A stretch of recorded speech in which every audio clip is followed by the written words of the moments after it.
আলেমদেরকে আগামী দিনে জাতির নেতৃত্ব দিতে হবে।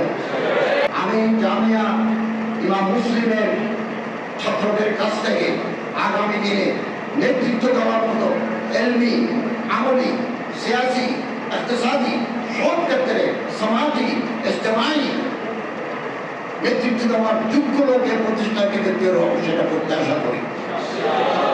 কোনদিন কারো বিরুদ্ধে করবো না, অন্তরকে বড় করবো, অন্তর বড় to accommodate others. Our heart is narrow. We have no room to accommodate others. আমাদের অন্তরের ভিতরে জায়গা নাই, জায়গা কম। কেবল নিজের মসলক, কেবল নিজের মজহব, কেবল নিজের পীর, কেবল নিজের দল। What is this? It is a quite narrowness. Our heart must be broadened for the sake of Muslim Ummah, for the sake of the greater nation. كل مسلم أخو المسلمين والمؤمنين.